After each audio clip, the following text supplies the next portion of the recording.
Nah ini harus dipelajari betul. Nah saya di sini tujuh saya di sini berbicara kapasitasnya wakil rakyat ya, ketua DPRD nih. Walaupun saya spontan seperti ini ya.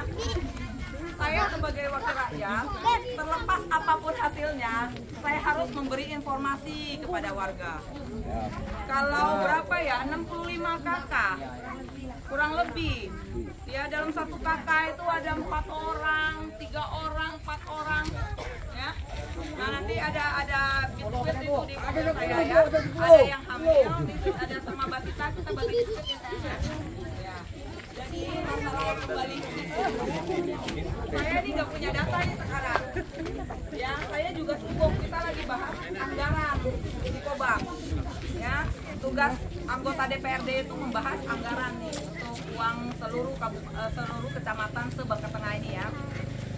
Maka dari itu saya nggak mau nunda waktu. Saya ngebayangin Bedeng ini orangnya deket-deket semua nih zaman ini ya.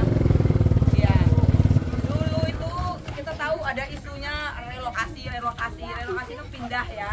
Nah, misalnya pemerintah daerah sebenarnya memang harus memberikan perhatian khusus, mendata sambil mempelajari status lahan ini seperti apa. Sebenarnya kayak gitu ya. Kalau sayang sama rakyatnya, saya sih jujur aja minta maaf juga. Mungkin di luar kemampuan saya. Mungkin selama pandemi ini saya ya mempelajari kenapa begini, kenapa begitu. Mungkin Tuhan ngaturnya hari sekarang nih. Kita setelah ada ketetapan spanduk himbauan itu yang perlu kita uji. Nah, sekarang saya minta siapa di sini yang agak mengerti tentang permasalahan ini, mengerti tentang dulu sejarahnya ini penguasaan tanahnya seperti apa. Karena ada undang-undang agraria yang baru mengatur tentang hukum agraria di negara kita.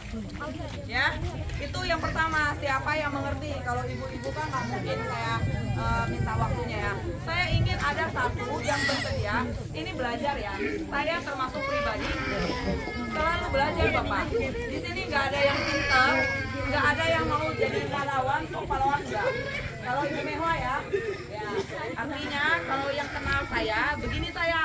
Ya, bukan nggak ada yang mau sok-sokan, tetapi saya orangnya penasaran. Ini barang bisa nggak sih kita perjuangkan? Ya, data-datanya tolong mohon kasih gitu. Ya, data ini penting. Seorang ketua pengadilan negeri pun mau minta datanya untuk dipelajari. Karena kita kan ini ada aturan, ada regulasinya. Ya, kita negara hukum.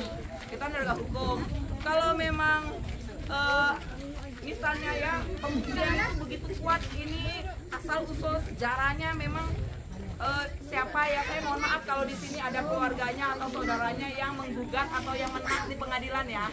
Saya minta maaf ya Bapak-bapak ya, Pak Haji ya, Pak Ustadz, saya minta maaf ya Ibu ya. Tapi saya ngomong apa adanya ya. Ya, kalau ada pun nggak masalah. Ya, nggak masalah karena kita transparan, terbuka, komunikatif seperti ini ya. Kalau saya boleh berdoa meminta mudah-mudahan nih anggota Dewan Kota, wakil rakyatnya se-Bangka Tengah 25 orang, terus bupatinya juga tahu ya bagaimana kita mengatur atau mempersiapkan ini mau gimana. Kemungkinan terburuk deh kalau memang harus tergusur, ya. Benar nggak? Ya, harus ada plan A, plan B. Apakah ada misalnya di sini lahan yang terlantar milik KP Timah kah, ya kan? Atau mana yang bisa kita legalkan, kita atur masyarakatnya. Masyarakat ini kan udah jelas. Bu RT-nya Sari ya kamu ya? Siapa? Mana RT-nya? Jumri. Oh, saya tahu sama Jumri ya. Nah, maksud saya data itu kan data otentik ya. Berapa banyak?